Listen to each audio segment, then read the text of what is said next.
This podcast is a quest for well-being, a quest for a meaningful life through the exploration of fundamental truth. Enlightening ideas, insights on physical, mental, and spiritual health. The inspiration is love. The aspiration is to awaken new ways of thinking that can lead us to a new way of being well. Welcome to Body, Mind, and Soul Healing Conversations.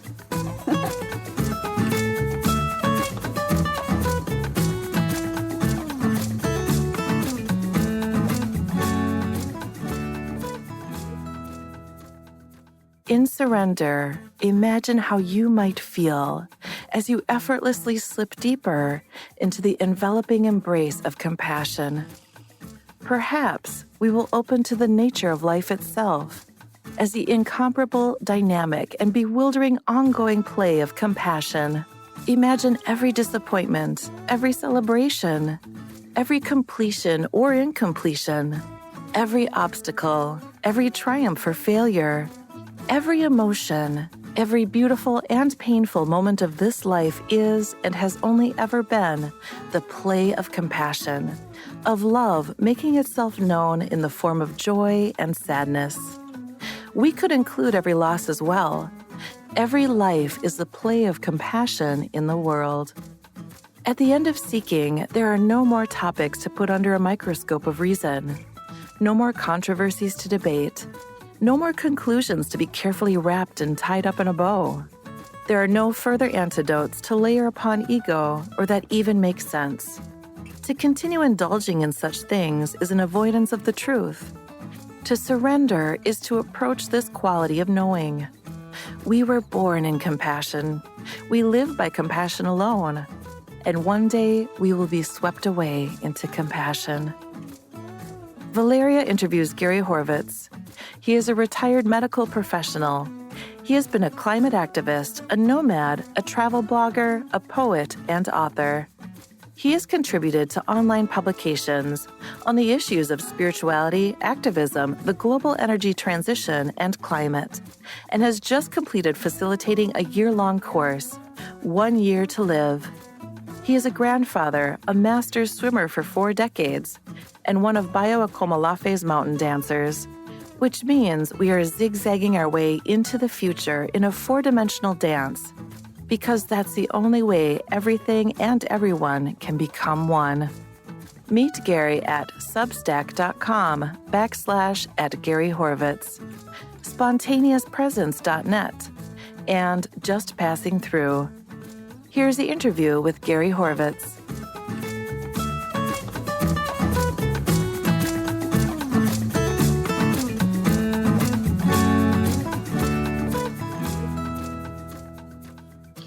In your own words, who is Gary in this very moment?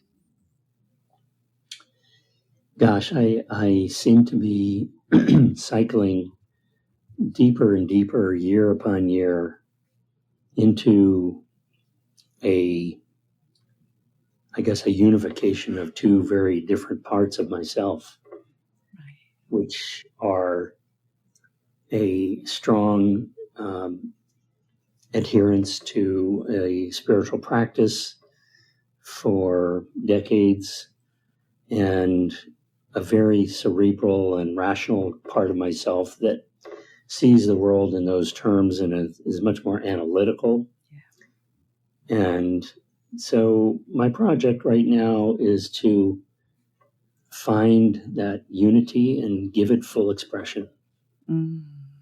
Yes.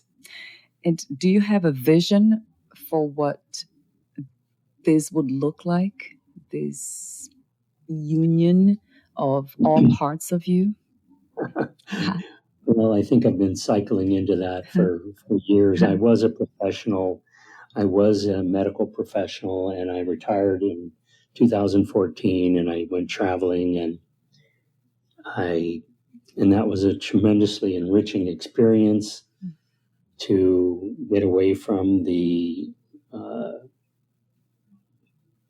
common Western, particularly American way of looking at the world and seeing the world through other people's eyes. And I started writing about all of that, and it became a long series of essays on different Buddhist topics that turned into a book.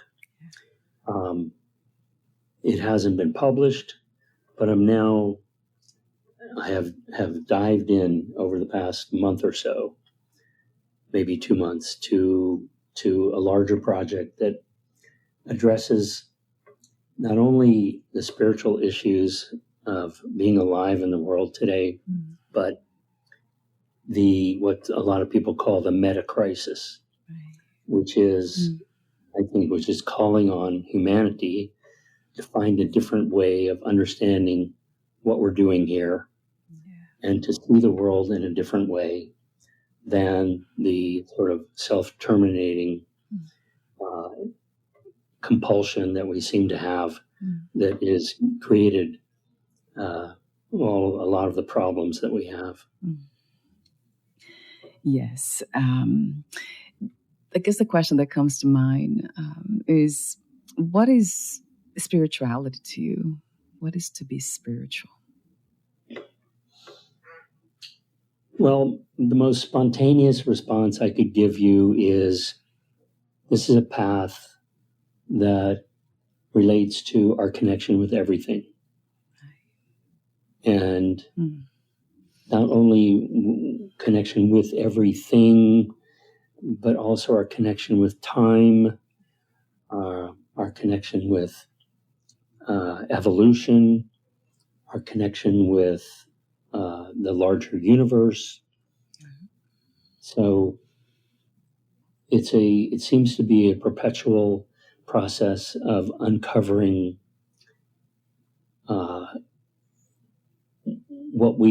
something deeper that holds and drives everything that we see. Yes. And a lot of people have, different notions of what that is, different versions of, I think what we have is different versions of the same truth. And it has to do with unwinding ourselves from the habits and erroneous views that keep us from realizing this reality all the time. Yes, and one of the concepts that called my attention reading the blog post that you have written about the end of seeking was compassion. You speak of compassion a lot.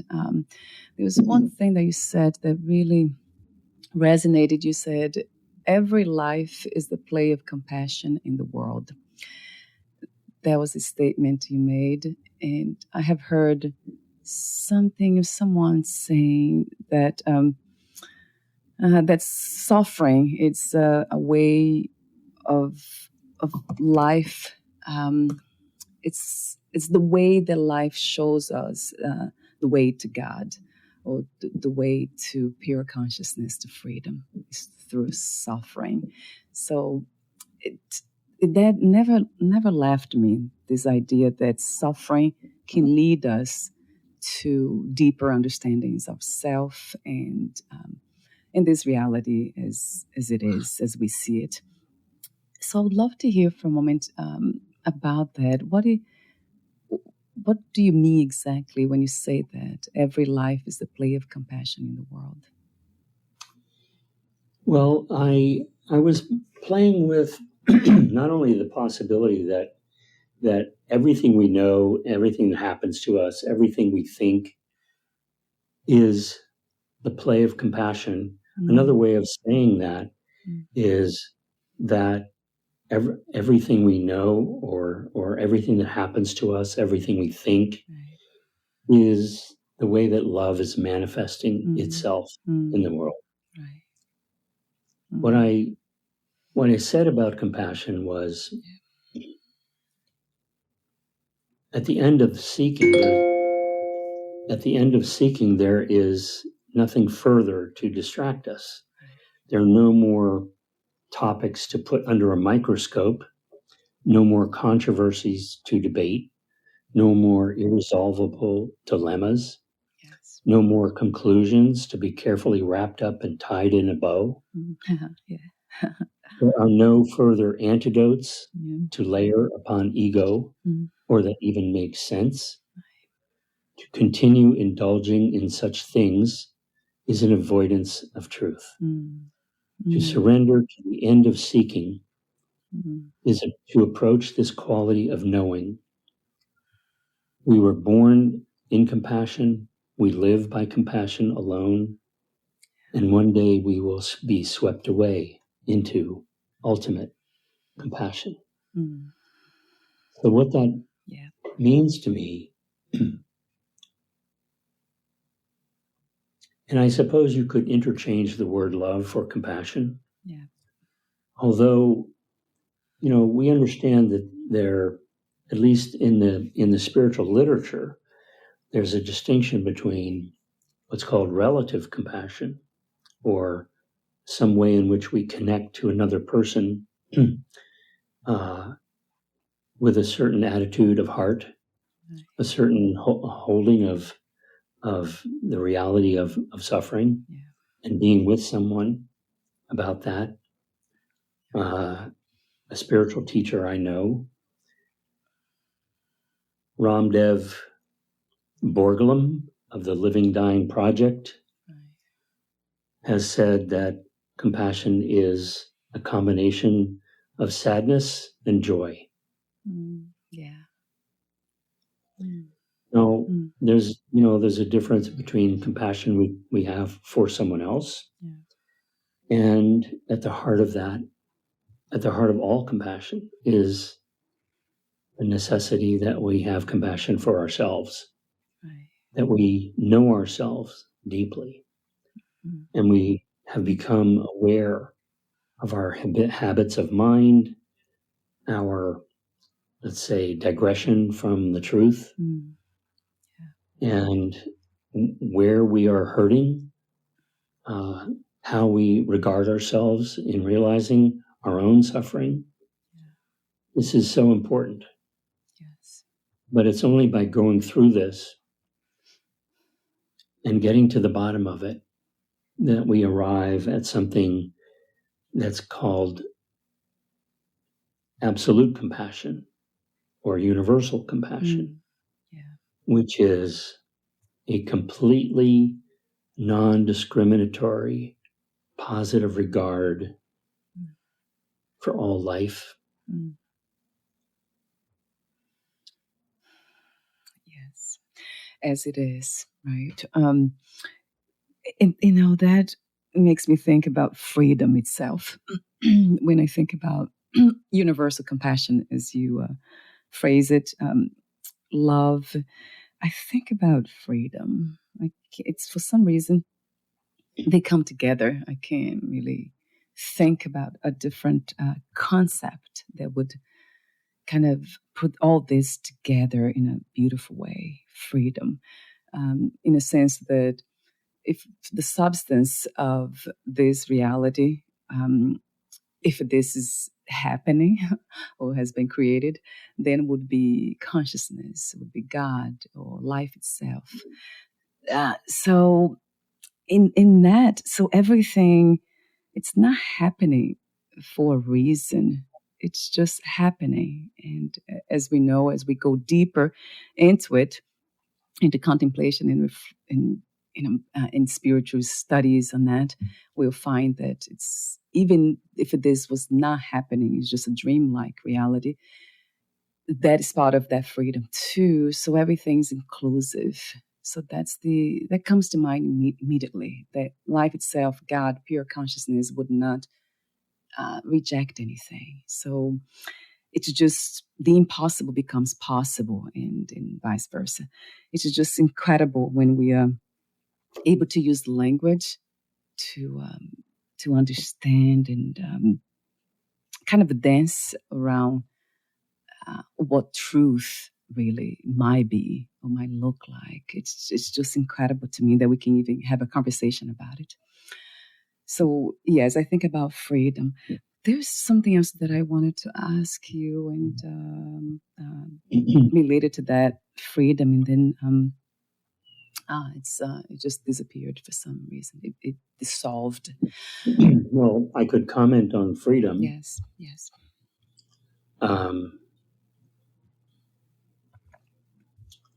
I totally agree with the general gist of what you've said, that freedom, part of what freedom is, that we accept everything. Yes.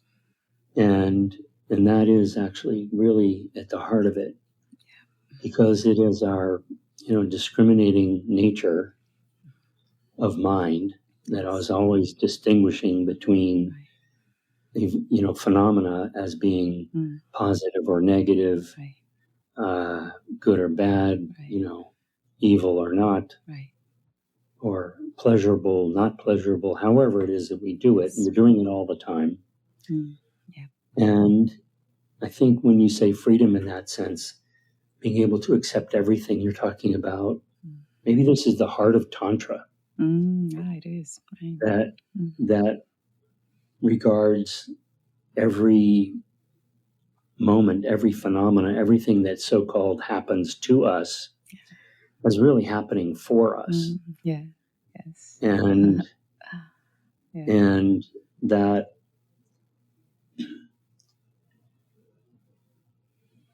I'm going to catch my thread here.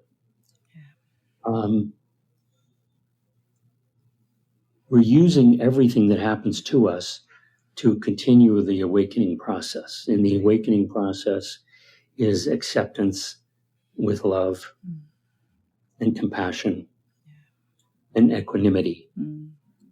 Yes. It's really, to some extent, it's surrender.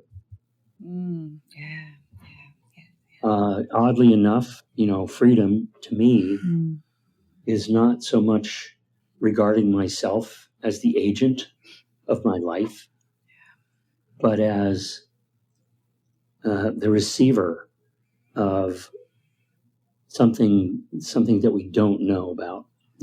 Receiver of something that's invisible, something that is holding everything. Events follow along, and you can call it karma, you can call it chance, you can call it the random nature of events, which is very, I think, aligned with modern physics. But surrendering is oddly, I think, the doorway to freedom.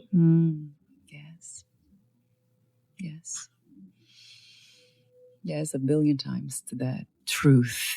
Yes. And you, I just highlighted here. Just so many times you mentioned the concept of surrender here. Every step becomes an act of surrender, an act of trust, an act of faith. Yeah, you use the idea of trust, faith, kind of connected to surrender. That might be the first steps, right, Gary, in a way? Because I think along the way you find out that there's actually, it's almost like trust is not necessary anymore, because you are what you're trusting in. So it's not really, there's no secondary reality to trust, entities or any of that. That's a beautiful way to put it. Yeah, so that's we are what we are trusting in. Yeah, that's it. Yeah. And yet it's not really ourselves at all. Right. Something much bigger. Right. Yeah, that's it. I think, if you don't mind me continuing. Oh, yes, please. Yes. I think I wrote also, in a sense, about surrender in a somewhat more practical sense. In the world today, because of, I think, the confluence of many crises, we naturally turn toward devotional practice in community as a mass response to the uncertainty and the anxiety and polarization, splintering going on. Right. Devotion generates cultural cohesion, spiritual alignment. It acknowledges the sacred nature of life a counterpoint to the hyper rationalism of the West. Yeah. It reminds us of the necessity of ritual to process change, to pass through all manner of transitions, to praise what we still have, and restore our commitment to each other. Devotion is the blood of community, the restoration of mutual care, especially as it has sustained indigenous economies for centuries. They know something that we have forgotten and are only now beginning to revisit. Humanity is a wholly owned subsidiary of Gaia. And that's what we surrender to. We receive guidance from that. And I realize that's a slightly different interpretation than a sense in which you meant it. But I think both are true. Yeah. Both are real. Yeah, their path, right? There are so many. Usually from my understanding, a path that's very direct is the Vedanta, the Vedantist, non-duality path. Maybe that's the reason that attracted me so much, because it's a pathless path. So everything's here already. So there's nowhere, like you said, the being there, instantaneous realization versus getting there.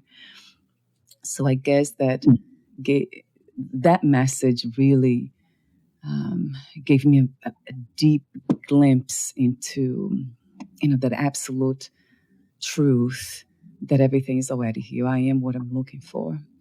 And that was the end of seeking for me. In that, in a sense of when you speak of community and coming together in a devotional way, it's beautiful, though. It's a beautiful path to. I see it as a way of celebrating this truth. So coming together to celebrate that, even if the other cannot see what I see, that they already everything, infinite, complete. It's okay. It's a celebration of that regardless. So it becomes almost like this, a play, a dance. So it's less of a devotional kind of path for me, or expression of expression of life itself. It's more of a celebration. I don't know if that makes sense to you, Gary, but that's where I am now. It feels that way, if I can put into language. Definitely, I think that makes a lot of sense. It makes perfect sense to me. And particularly when you refer to Advaita Vedanta as the pathless path, yes. Yeah. You might not realize, but Dzogchen Buddhism is also referred to as the pathless path. Yeah. I didn't know. So, but maybe to elaborate on surrender, this might be more in line with your personal experience and viewpoint. Is that surrendering into the present moment, brings us to experiencing things as they really are. Yeah. It is that direct, visceral experience of what is and what is not, without harboring any yearnings to fix anything. It brings us face to face with what is to be done. And I'm referring to maybe a natural, spontaneous impulse to act in relation to the world as an act of compassion. To surrender to the end of seeking is to enter a very open, big, vast space. It enables our descent into an absolute embodiment of unconditional compassion. Yes.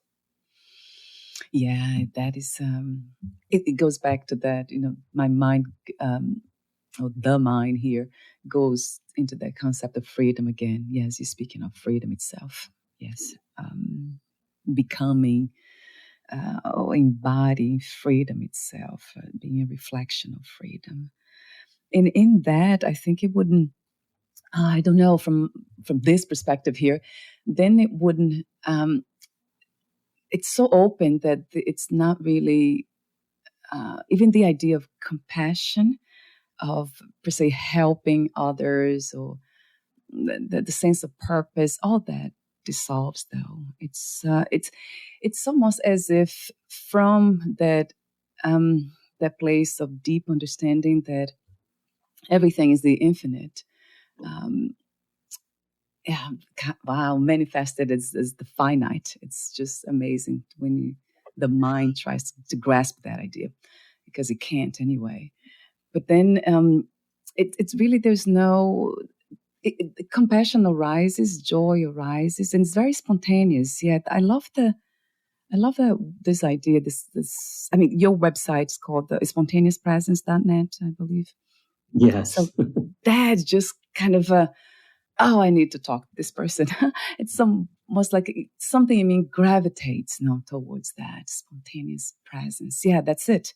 So that would be freedom, and that would be this here. It's happening spontaneously. There's nothing controlling it. It just is, and it's incredible when the mind tries to grasp, try to understand it. It can't.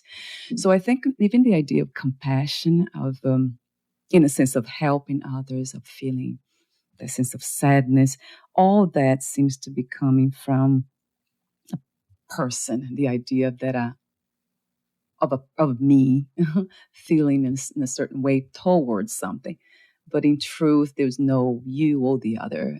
It's one reality, right? It's not two.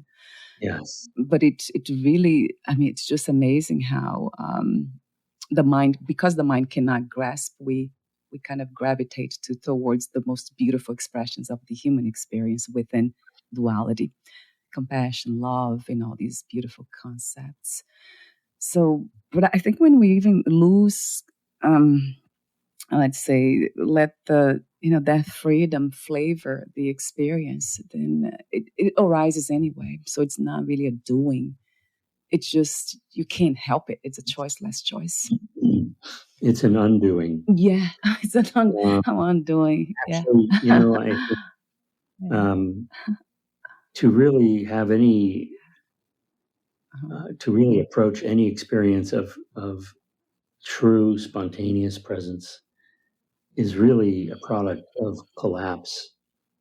And Mm, by that, I mean, the mm, collapse of all our ideas about mm, who we are as a separate being, mm. about the past, about the future, Yes. our plans, our accomplishments, Mm. however we adorn ourselves with attributes, Yes. Yes. that that all has to dissolve Yes. in order to find that true Mm. spontaneity. Mm. Yeah. Yes, Gary. Yes. Yes. And that's not something that it feels like a practice, right? This unlearning, this undoing, just like the Tao. Is that the Tao that has this philosophy of flow? Isn't it? I think it is. Just It flow. is, Yeah. Yeah. yeah, I would say it's definitely so. And the irony of that is that, that unraveling, that process of investigation or inquiry Yeah. can easily become an entrapment in Mm.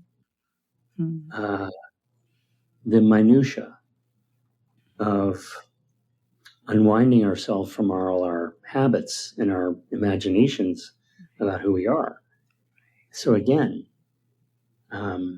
it's stepping away from that. Mm. I mean, that process over a long period of time involves many choices. Yes.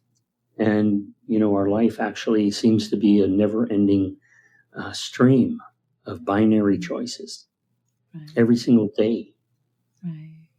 And unwinding or stepping out of that really is stepping out of the field of choice entirely. Yes. Like we can't relate to the binary nature of the decision-making process of the rational mind, even the emotional being that's, encountering all this experience every moment. Somehow, the end of seeking is to step out of that field of choice entirely. Yes. Wow. Yes. You say that surrender is the only. Yeah. I'm just because I just picked this within the end of seeking blog post you have written. So you said surrender is the only option, which is not so much an act of choice. It is an act of stepping completely out of the field of choice. Exactly what you said here. Yes. And this is not something that is acceptable, right, by most people. I talked to a lot of people here, and recently I was interviewed by a young lady, and she's trying to help other women to live their dreams, to express themselves more fully. And then she's asking me these questions, so what is next? Why do you choose to do what you do? And what are you looking forward to? And then my answers, they were all, I just surrendered to what is happening and I flow with them. So I'm not really choosing anything, but just kind of pay attention, listening. And that was not really satisfactory to her. And I find that a lot. A lot of people don't really relate to it. Like, what do you mean? You're not making choices, letting other people make choices for you then? You're flying like a leaf in the wind. They really don't understand. And I don't know, Gary. You see, it's not even a hope. It's just the play here. It's, who knows? As you said, I can remember something you said beautifully too. You said another beautiful concept. I love concepts. You said about we all getting there. We all dancing toward oneness. We all, I think you mentioned our own schedule, in our own time. I'm paraphrasing you here. Yeah. I resonated with that. And that's true. So I guess the idea here is kind of a walk, kind of transmit that to one another somehow. That's okay to surrender. It's actually it feels so much better to the body-mind complex now than before, when I used to think that I was someone trying to get somewhere or be somewhere. It feels so much more comfortable being this body-mind. It really does. Yeah, and I think what you know very well, but I'm just going to have to say, is that we don't surrender our discriminating awareness. Yeah, right. We don't surrender our capacity of self-care. Right. But we are surrendering into an ocean of emptiness, an ocean of the rich and timeless journey that everyone is on.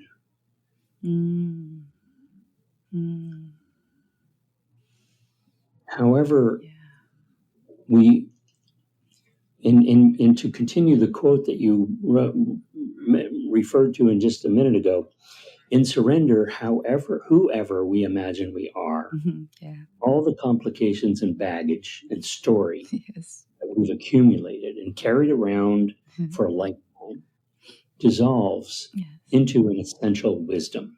And when you talk about surrender, I there is one thing, a very provocative and fruitful point of attention, is that we come closer to connecting with the wisdom and clarity that bore us into this world. Mm. Something that was there before we were known, Right. something that came with us with our entrance into this world, something that we will take with us to the day we die and even beyond. Right. Right. Yes. Yes. And that would be, using Vedanta's language, it would be pure consciousness. Yeah. Infinite, unconditioned awareness. Yes. That's what we are, right? It's going back to it, not really return to it. We never left it in the first place. That's what it's fascinating about it too. So I think when you speak of this existential awareness, right, just surrender to, I came across something interesting recently because I'm always listening, reading, and all that, and talking to so many amazing people. And then somebody said recently, what are you speaking of? It's really the surrender. It's really the destiny of body-mind. So they are conditioned by nature. They are part of the physical reality. If there's the natural world, it belongs here. So that's karma. It's part of that too, cause and effect. So you can't really. It's something that it's a destiny-like type of thing that we can't really. In a way, we are surrendering to that too, right, Gary? To let the body mind do what it's here to do. I don't think we can stop. Some people have stopped. Actually, you probably heard about some spiritual teachers, spontaneous ones like Maharaji, that he just kind of stayed there, and whatever happens to the body mind would happen. He was not really concerned. It's just, but that doesn't happen often, where we just kind of surrender even to that level, letting the body mind do what it's here to do, which is in the end it's dissolving too. So the body will stay here, and if there's such a thing as the creation of this reality, and then even the content of the mind would, and I heard it in a beautiful way recently, there will be left at the shore of the infinite. Or nature will take that content of mind and then bring it to the shore of the infinite. So now you're free completely. So you don't have to come back here in a new body per se, if there's such a thing, reincarnation and all that, which there is evidence, right, for that. Something like that could happen. Actually, we do have enough evidence for reincarnation in mind continuation. Yeah. So how do you feel about that? Do you actually use those words, the concept of destiny, karma, being something that we're surrendered to? I'm very familiar with the concept of karma, of course, and I'm wary of using it casually, because even Buddha said that karma is incomprehensible. And to be honest, I think quantum physics casts some doubt on some of the common principles of karma that people are aware of. I mean, we talk about arriving at a place of having no identity and connecting with this ocean of process that is driving everything. And that we don't even realize we're immersed in, mostly. Right. But yeah, I use those words, and when I think about the concepts of surrender and freedom that we've been talking about, I probably said this already, but I sort of tie it all up with as as balancing on an edge between duality and non-duality. Right. Because we do, after all, have practical concerns in the material world. But, Right. you know, it's a delicate process of becoming that edge and returning again and again to it, elaborating the congruence of all appearances with the truth of emptiness.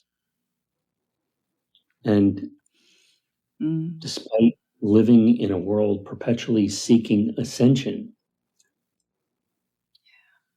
that is the practical nature of the world we live in. You know, the grand narrative is that we are always seeking ascension. Right. The paradox is not of either getting there or being there, but with vision, being both simultaneously and perpetually, getting there and being there all the time, having no destination. And I call it living on a Mobius strip of arising and disappearing. Yes. And so we don't have to ask the question anymore, where do I stop and where does the world begin? As we sit on the edge between duality and non-duality, being there and getting there all the time, staying present to that really fully, that question of our relationship to the world can no longer be asked, let alone answered, because we already know there is only one being. There's only one reality. Yeah. Yes. Yes. It feels like music to me, listening to you. It's you probably heard about Krishnamurti. He used to talk a lot about thinking thoughts, not to have them. Krishnamurti. Krishnamurti, Yes. right? You know him. So I don't know, for some reason, it's entertaining to me, thoughts when they because they feel like music, like listening to you, reading, having conversations like this. It's in the thoughts I usually have, that they're reflective, contemplative thinking. It just feels like music and poetry. So I do gravitate towards, kind of give attention to them, like I would listen to music. So it's just something I want to mention about thinking. It's not really something that we need to get rid of, and kind of the non-thinking. And I love the way you say it. Yeah, the edge between duality and non-duality. So it's not, of course, one or the other yet, but in between. It's closing the gap, really, right, Gary? It's just, I think the more we see this reality as one reality, just one being, one thing, only God exists, only pure consciousness exists, then that feels so true to me. That would be, to me, that's what truth would look like if there's such a thing. No gap. So it's Exactly. I don't know about yeah, right. We closed that gap. So now this is one thing happening here. Well, I think what I interpret to be the gap is the translation of this awareness, this kind of global depth of vision, is to translate it into action in the world.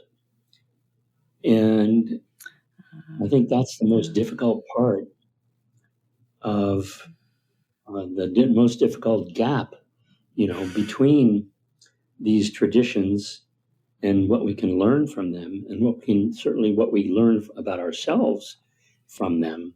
But then the question becomes, what is the practical application of this awareness, this knowledge or knowing? Yeah. And I think that's at the point where we all stand right now. And that's why this crisis, what I call the meta crisis, and many people call the meta crisis, is calling us to do. It's to break through into a synthesis that is concrete, enduring, inspiring, and intuitively true. Yeah. Yes.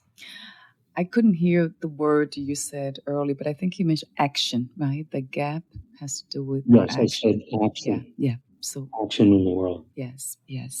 That will be the embodiment, the flavor of that glimpse, right, that we have of the interconnectedness of everything. Yes. Yeah, I just remember somebody saying that to me.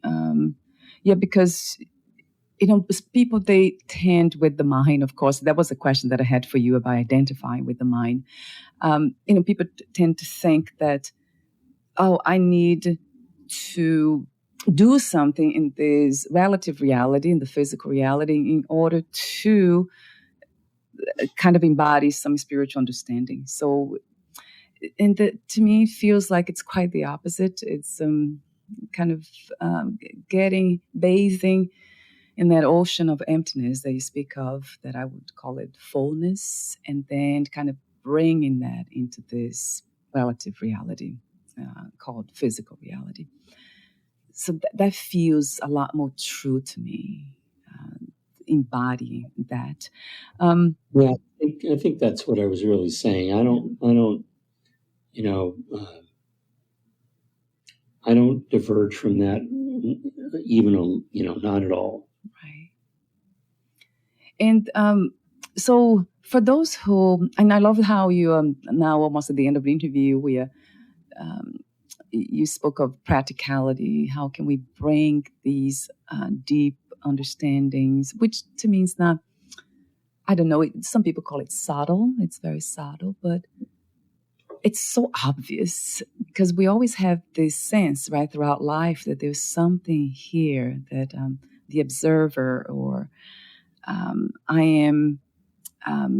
I am aware of experience. I'm aware of the body of thought. So I can't be what I'm aware of. So it's something that's very obvious, really. But it's, for some reason, we have not been taught to interpret or see reality or ourselves in this way. So some people, they don't understand this idea between, or the difference, which is not really different, but there's it's almost like a type of lens, the mind and then consciousness. Do you usually, you spoke of identifying with the mind when you talked, there's a part of the in the text, in the article that you have written, it says, our devotion to dualism is the primary delusion of this time and all time. The end of seeking implies a cracking of that delusion, an end to holding ourselves apart, of identifying with the mind. So talk to me for a moment about the difference between the mind and something else that I call it pure consciousness or consciousness. Do you? I think what I'm referring to when I refer to the mind in what you just read is the discursive mind, the relative mind, the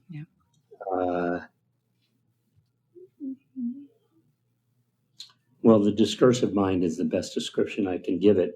The one that is perpetually making up stories for us to believe in about ourselves. Making up stories about our history, our achievements, our attributes, our flaws. That is the mind from which meditation is always inviting us to let go of. Right. So when I refer to, let's say, a timeless awareness or an awareness of awareness, that is beyond the everyday consciousness of the discursive mind. Right. So it is yes, that's what it's really so well put. It really feels so clear to me. Yeah, being aware that I am aware. So awareness turns to itself. It's almost like, oh, you're here. And it's very fresh. It's interesting how fresh that is. Although it has been here forever, it's infinite, right? It's timeless. But it feels so fresh every time I contemplate, meditate on it, or turn to it. It feels fresh. That's the word that comes to mind a lot of times. That's a lovely word. I mean, I would say, spacious. Yes. Just beyond measure. Yes. Yes. Yes. Right. Yes. And that might be what some people refer as inner peace, right, Gary? Oh, that state of peace. But I think it's even beyond that, because peace might be a state of the mind. So quiet in the mind, you have that sense of relief, but it's not really that. It's beyond that too. It's a sense of completeness. Do you get that feeling? Like, wait a minute, this is it. It's this is complete. There's nothing lacking. Nothing. Yes. Yeah, nothing it's to full. do. Yeah. No one could be. Yes. Exactly. Yeah. This is it. no place to go. Right. That awareness of awareness is the nature of mind. Yes. That capital A awareness, that is the nature of mind. And to discover and the non-dual, the definition of non-dual reality is an infinite stillness, an unchanging, infinite stillness. Yes. Because there is no duality to it. Right. There's no one to experience duality. Yes. That is the nature of awareness, true awareness, the nature of mind. Right. Yeah, that's what we are. Right. That's yes. And that's incredible how easily it is to kind of give attention to duality, right? It's so, and nowadays within this moment, I feel like I said, the word I use is a play, like a dance. It's fun to just see the impossible becoming possible, because how can something that can never change appear as changing? So how magical is that? And that's something that I often contemplate. How is it possible? It's not really. So it's not possible. So and that's why it goes back to one, right? It's you said non-duality. Yeah, the first when I learned the meaning of that was not two. So not two, always one. One without a second. That's exactly the translation is in Sanskrit. Yeah, one without a second. It has been wonderful, Gary, to talk to you today. Independence Day, 4th of July in the United States. And I remember you mentioned the Intradependence Day. And that'll be a good day to have this conversation. Thank you for reminding me of that. Intradependence Day. Yeah, that's a beautiful concept, isn't it? It is. I had to look it up. I didn't know. Like, what is it? But I would love for you to. Yeah. Well, if everything is one, then there's no other. Yes. So everything everything that's happening, every contemplation we have, every thought, every perspective, every action is really we're intra-acting with ourselves. Yes. With the one self. Yes. So it is Independence Day, isn't it? Yeah, that's what I was told. Yeah. And to realize that we are interdependent doesn't even quite capture the reality of how dependent we are. Yeah. We are intra-dependent Yeah. in the sense that this entire conversation has been an intra-action. Right. Right. We are talking to ourselves. Yeah. Isn't it fun? It's a lot of fun. Yes, it has been Because lovely. yeah, it is. I mean, to me, there's nothing more fun than this. I have to say it. So thank you so much again for your presence, for your spontaneous presence here in this placeless here. And I want to mention the website. So if anyone wants to, it will be on the podcast notes, clickable. So you have two websites. I have them here, substack.com/ at Gary Hurwitz. Hurwitz, thank you. Yeah, and then I'll have that clickable here just in case. And then I have spontaneouspresence.net. And you also have just passing through. That caught my attention too. I was like, oh, wow. I just took a deep breath when I saw that. Just passing through. So that is linked to here to a paid subscription plans that you have. That's for your blogs. So those are their websites, but you have so much information resource there for those who want to know more about what we have been speaking of. But you explore, you investigate, and you're so clear about so many other aspects of the same topic. So, which basically to me is freedom, everything that you're speaking about, even under the language of activism. And that's something that we didn't talk about really today, but maybe will be a topic for another conversation, right, Gary? Activism. So, and does anything else? I guess the ending question for you, I'll ask this one. It's a question that I usually ask everyone at the end. This is a general question. So, what do you wish, per se, what experiences you wish everyone to have before they lose the body, before they die?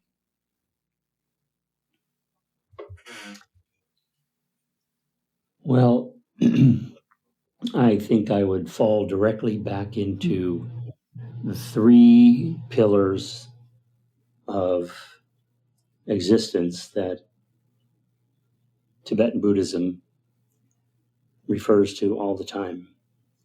That is interdependence, impermanence,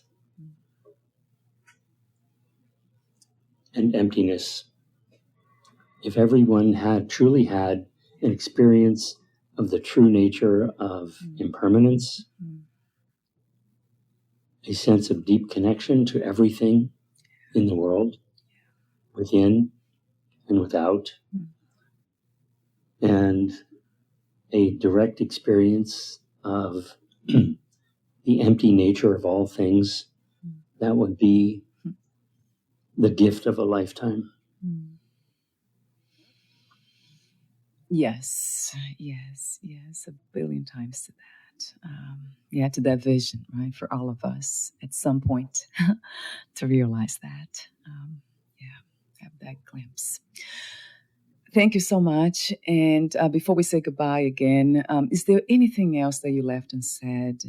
I know you mentioned a project that might be coming up, a new book. Are you involved in any kind of, let's say, group kind of service or speaking engagement? Anything else that you would like to disclose at the end of this conversation, Gary? I'm connecting with people who are engaged in something called creating a world that works for all.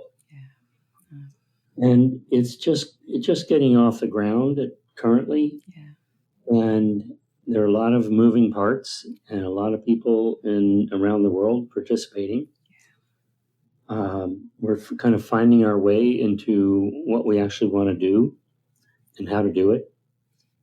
But the idea of creating a world that works for all is not new. We have the technology now to connect people in a multitude of ways that, have never existed before. So there's some promise there. Yeah. Well, what's not to love about the vision, yes, of coming together. And I am around so many people who are doing exactly that in their own way. But I love the idea of coming together. Yeah, it's fun. Yes, of course. I call it meaningful fun. But yeah. Oh, thank you so much absolutely. again, Gary. Yeah, for your And presence. thank our you, reality. Valeria, for a wonderful conversation. Really appreciate this time to talk with you and to explore these questions with you. Thank you. Yeah, thank you. It's been my joy. Gosh, I love this, I have to say, over and over again. Yeah, take good care of yourself, and we'll talk soon. Bye for now, Gary. Yes. Thank you. Bye.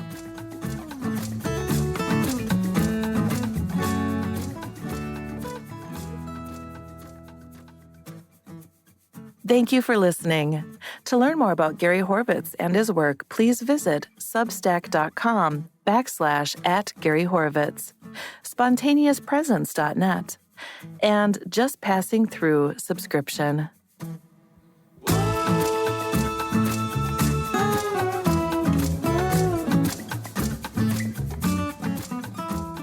To learn more about this podcast, please visit fitforjoy.org/podcast. Thank you again for listening, and bye for now.